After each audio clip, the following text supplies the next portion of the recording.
Good afternoon all of you. आज जो discuss करेंगे कंपोजिशन डीलर। जैसे कि आपको पता है कि ये छोटे डीलर्स होते हैं जो कि बिजनेस का प्रॉपरली रिकॉर्ड नहीं रख सकते। तो प्रॉपरली रिकॉर्ड नहीं रख पाने के कारण इसको सरकार ने जीएसटी के अंदर एक कंपोजिशन स्कीम दी है, जिसके अंदर उनसे बोला गया है कि आपको परचेज की डिटेल्स नहीं देनी, सिर्फ सेल की डिटेल्स देनी है। तो उसके लिए हम कंपोजिशन स्कीम को कैसे टैली में इंप्लीमेंट करते हैं वो देखते हैं। चलिए तो स्टार्ट करते हैं टैली। तो कंपोजिशन डीलर को जब हम इस स्कीम को अडॉप्ट करते हैं और टैली में इंप्लीमेंट करते हैं, तो सबसे पहली चीज जिस तरीके से हमने रेगुलर डीलर में किया था उसी तरीके से हमें कंपोजिशन डीलर में भी जीएसटी को, पहला पॉइंट है कि अनेबल करना होता है। तो जीएसटी को अनेबल करने के लिए मैं कई बार आपको बता चुका हूं कि हमें जो की यूज करनी होती है वो F11 की यूज करनी होती है। तो F11 की मैं प्रेस कर लेता हूं, या फिर अगर आप माउस का यूज करना चाहते हैं तो राइट हैंड पे आपको दिख जाएगा जो आपका F11 की फीचर्स है। आप जस्ट उसको क्लिक करें। आपने क्लिक किया, देन इन्वेंट्री और फीचर्स। ठीक है, स्टेचरी टैक्सेशन पर आकर आपने एंटर करना है जो इन्वेंट्री फीचर से जस्ट नीचे है। एंटर किया। Enable goods and service tax को यस करेंगे आप। Then set alter GST details को भी यस करेंगे। यस करने के बाद स्टेट दिल्ली ही रखेंगे। और जबकि आपको पता है कि आप कंपोजिशन डीलर में डील कर रहे हैं, तो यहां पर आप कंपोजिशन डीलर को सिलेक्ट करेंगे। आपने कंपोजिशन डीलर को सिलेक्ट करना है, तो मैं कंपोजिशन डीलर को सिलेक्ट करता हूं।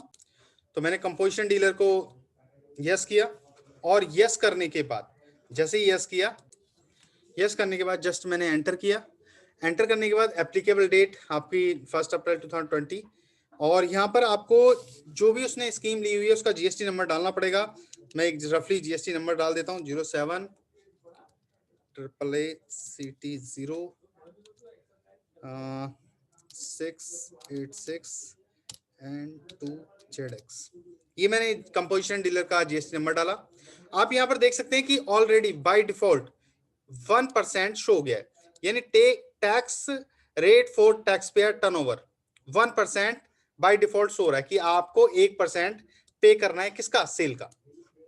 जस्ट मैं एंटर करता हूं, टैक्सेबल वैल्यू। ठीक है, एंटर। देन ई पे बिल को नो ही कर देते हैं, और एंटर करते हुए इस विंडो को सेव कर देते हैं। मैंने जस्ट एंटर किया और इस विंडो को सेव कर दिया। अब आपने लेजर बनाने, देखिए रेगुलर डीलर से हमारे डिफरेंट होते हैं कंपोजिशन डीलर के लेजर। कौन कौन से लेजर हमें बनाने होते हैं, कौन कौन से लेजर्स की हमें जरूरत पड़ती है, वो हम देख लेते हैं। तो सबसे पहला आपने अगेन अपनी गेटवे ऑफ टैली पर एस्केप करते हुए आना है। उसके बाद आपने अकाउंट इन्फो ऑप्शन पर एंटर करना है। आपने एंटर किया। एंटर करने के बाद लेजर को एंटर किया, देन क्रिएट। तो फर्स्ट लेजर जैसे कि आपको पता है कि आप कैपिटल का बनाते हैं, capital under capital account. Enter करते हुए इसको सेव कर दें। कोई जीएसटी नंबर नहीं डालना आपने। उसके बाद purchase, enter under purchase account, yes, not applicable. अच्छा, इसमें स्टेचरी इंफॉर्मेशन में जब आप स्टेचरी इंफॉर्मेशन की बात करते हैं तो आपके पास चॉइस होती है कि आप इस जीएसटी एप्लीकेबल को यस करें या नो करें। ठीक है, तो मर्जी आपकी है कि आप एप्लीकेबल भी कर सकते हैं और नो भी कर सकते हैं, क्योंकि अगर मान लो आपने जिससे परचेज किया है वो आपका रेगुलर डीलर होगा। अगर आप बोलते हैं कि जिससे आपने परचेज किया है वो आपका रेगुलर डीलर है, तो हो सकता है वो आप पर चार्ज करे। तो आप यहां पर एप्लीकेबल भी कर सकते हैं और अनडिफाइंड भी कर सकते हैं, नॉट एप्लीकेबल भी कर सकते हैं। फिलहाल मैं यहां पर नॉट एप्लीकेबल कर देता हूं या फिर एप्लीकेबल कर देता हूं। देन गुड्स, क्योंकि गुड्स में डील कर रहे हैं हम, एंटर करते हुए सेव। देन सेल्स लिखा आपने under sales account, yes. Sales में एप्लीकेबल करना कंपलसरी है। देखिए परचेज का क्योंकि सरकार हमसे कोई डिटेल्स नहीं ले रही है, ठीक है, जीएसटी डिपार्टमेंट डिटेल्स नहीं ले रहा है तो कोई बात नहीं, बट सेल्स में आपको यहां पर इस जीएसटी एप्लीकेबल करना कंपलसरी है। तो यहां पर मैंने एप्लीकेबल किया, एंटर, और गुड्स को सिलेक्ट किया, एंटर करते हुए सेव कर दिया। नेक्स्ट आता है आपका सप्लायर, एंटर किया। सप्लायर आपका अगेन सप्लायर आपका सनरी क्रिएटर होता है, सनरी क्रिएटर लिया आपने। Maintain balance bill bye bill को यस किया, और यहां भी आपको जरूरत नहीं है कि आप उसकी डिटेल्स फिल करें, आप सीधा रेगुलर करके एंटर कर सकते हैं, देन एंटर देन सेव। ठीक है, क्योंकि हमें किसी भी प्रकार की डिटेल्स नहीं देनी है। अगर हमारे पास डिटेल्स हैं तो अच्छा होगा कि आप फिल कर दें, अगर डिटेल्स नहीं है तो भी कोई दिक्कत नहीं है कि आप डिटेल्स फिल कर रहे हैं। इसके बाद आपका कस्टमर आता है। आपका कस्टमर का नाम ले लेते हैं हम। सपोज कस्टमर है मेरा Ravi, Ravi customer, enter, then sundry debtor, enter किया,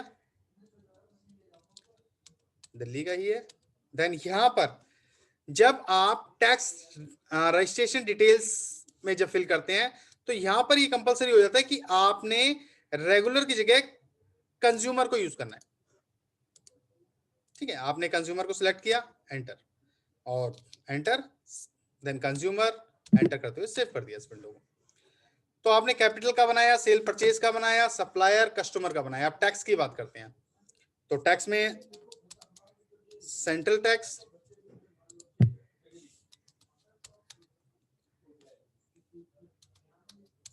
सेंट्रल टैक्स,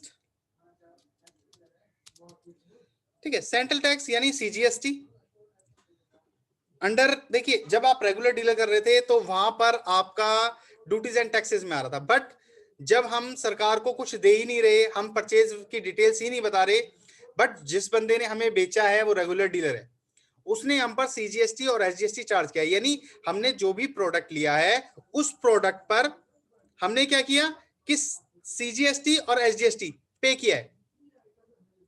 तो पे किया है तो हमारी जो वैल्यू है उसमें वो टैक्स लगा है, वैल्यू बढ़ गई है हमारी।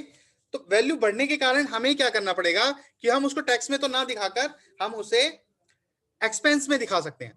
तो मैंने जैसे कि सेंट्रल टैक्स डाला, और सेंट्रल टैक्स डालने के बाद या फिर आप सीजीएसटी लिख सकते हैं, दोनों में से कुछ भी लिख सकते हैं। उसके बाद यहां पर आपने इसको डायरेक्ट एक्सपेंस में कन्वर्ट कर देना है। आपने इसको जो आपका सेंट्रल टैक्स है उसको आपने डायरेक्ट एक्सपेंस में डाल दिया, एंटर किया।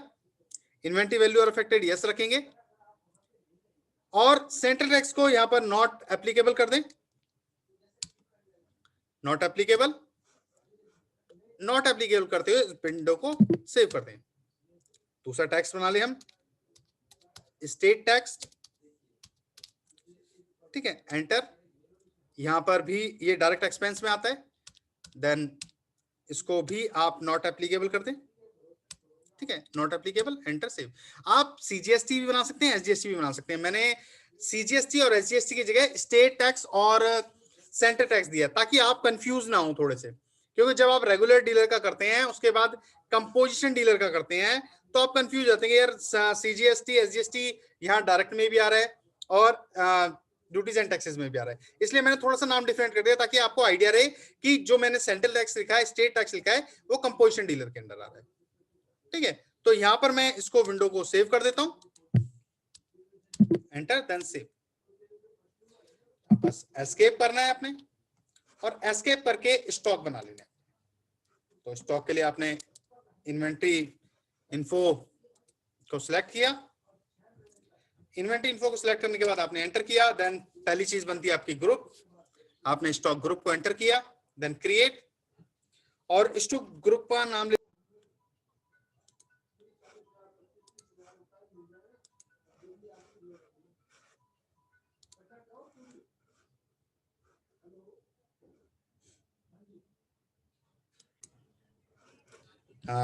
सपोज स्टॉक ग्रुप का नाम है हमारा कंप्यूटर, मैंने कंप्यूटर लिखा, computer, enter, enter primary, enter करते हुए सेव कर दिया, एस्केप किया, then unit of measure, enter, create. उसके बाद सिंबल में आप सिंपल नंबर्स ले सकते हैं, एनओएस, फॉर्मल नेम आप चाहें तो ऐड कर सकते हैं, अदरवाइज आप एंटर करके सेव कर दें। उसके बाद आपने स्टॉक आइटम को यूज करना है, तो स्टॉक आइटम के लिए एस्केप करके अगेन आ जाए इन्वेंटरी इन्फो पर। स्टॉक आइटम को आपने एंटर किया, देन क्रिएट, आइटम का नाम ले लिया आपने लैपटॉप, एंटर किया, अंडर कंप्यूटर, देन नंबर्स, और एंटर करते हुए ये एप्लीकेबल के अंडर आ गया, क्योंकि यहां पर आपने फोकस करना है। देखिए यहां पर आपने पर्टिकुलर ध्यान देना है कि जो स्टेचरी इंफॉर्मेशन है यहां पर आप एप्लीकेबल करें। तो जीएसटी एप्लीकेबल को एप्लीकेबल किया आपने स्टॉक के अंदर, देखिए वहां लेजर के अंदर था, यहां पर स्टॉक के अंदर। सेट अल्टर को नो ही रखें, गुड्स एंटर करते हुए सेव कर दें। बस आपका ये स्टॉक बन गया, मैंने एक ही स्टॉक बनाया, एस्केप किया। देन इसके बाद आप अपने अकाउंटिंग वाउचर पे आ जाएं, एंटर। तो सबसे पहले आपको पता है कि आप कैपिटल की एंट्री करते हैं, जिसके लिए F6 की का यूज करते हैं आप। कैपिटल आपने 2 लाख रुपए डाल दिया, एंटर। डेबिट में कैश, एंटर करते हुए सेव कर दिया, ये रिसिप्ट हो गया। अब उसके बाद आपने F9 प्रेस करना है, क्योंकि परचेज का जो स्टॉक होगा तभी आप सेल कर पाएंगे। तो सप्लायर इनवॉइस नंबर, पार्टी का नाम डाला आपने, जो सप्लायर है उसको एंटर किया, परचेज, यहां पर आपने लैपटॉप डाल दिया, लैपटॉप की क्वांटिटी सपोज हमने 12 ली है, प्राइस है 4000 के रेट से, एंटर कर दिया, एंटर 48,000 के पड़ गई, एंटर किया, एक स्पेस छोड़ा, एंटर, देन सीजीएसटी जो कि हमारा सेंट्रल टैक्स है, देन यहां पर आपने 9% जो इलेक्ट्रॉनिक आइटम पे लगा रहा है, एंटर। फिर आपने स्टेट टैक्स को सिलेक्ट किया, इसको भी आपने 9% डाल दिया, एंटर करते हुए सेव कर दिया, enter enter, then enter save. तो यहां पर जो मैंने डायरेक्ट टैक्स बनाए थे, डायरेक्ट टैक्स यहां पर शो हो गए, सेंट्रल टैक्स और स्टेट टैक्स के नाम से, और यहां पर ये आपका पूरा पूरा 9% लग चुका है। बस आपने एंटर करके इस विंडो को सेव करना है, देन सेव, ये आपका सेव हो गया। अब इसके बाद आपने सेल करना है, तो सेल करने के लिए आपने F8 की को प्रेस किया, और यहां पर अगेन बिल नंबर डाला आपने, देन आप आ जाएं सीधा अपने रवि जो कस्टमर है, आप चाहें तो कैश भी डाल सकते हैं, और यहां पर ये डिटेल्स फिल करेंगे, ऑर्डर नंबर वगैरह, डिलीवरी नोट वगैरह, एंटर किया, देन सेल्स, लैपटॉप, आप 6 लैपटॉप बेच रहे हैं, और लैपटॉप का जो प्राइस है वो 20,000 के आसपास बेच रहे हैं आप, एंटर एंटर। देखिए क्योंकि ये आपका कंपोजिशन डीलर है, ठीक है, और कंपोजिशन डीलर की जो कंडीशन है वो ये है कि कंपोजिशन डीलर किसी भी प्रकार का कोई भी टैक्स अपने क्लाइंट से या अपने कस्टमर से चार्ज नहीं कर सकता। तो यहां पर कोई भी चार्ज नहीं लग रहा, इसलिए मैं सिंपल एंटर कर रहा हूं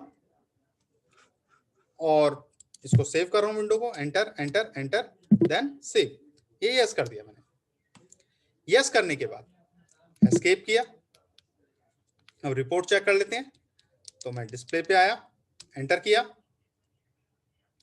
और then statutory report, enter, GST, then return, और GSTR4 आपने एंटर किया। तो देखिए GSTR4 आपके सामने आ चुकी है, यहां पर ये आपका प्राइस आ सकता है। तो इस तरीके से आप अपनी रिपोर्ट चेक कर सकते हैं। GSTR4 अगर आपने प्रिंट करना है तो सिंपल प्रिंट पे क्लिक करें, यस करें, तो इस टाइप का फॉर्मेट आपका बनकर सामने आएगा कि GSTR4 किस टाइप से दिख रही है। तो GSTR4 का पूरा फॉर्मेट आपके सामने आ चुका है। तो इस तरीके से आप अपनी GSTR4 को यूज कर सकते हैं, रिपोर्ट चेक कर सकते हैं। तो ये हो गया आपका कंपोजिशन डीलर, यानी आपको मैंने बताया था कि 2 टाइप के डीलर होते हैं, रेगुलर, इससे पहली वाले सेशन में हम रेगुलर डीलर कर चुके हैं, आज जो किया वो कंपोजिशन डीलर था, ठीक है। कंपोजिशन डीलर आपका हो चुका है।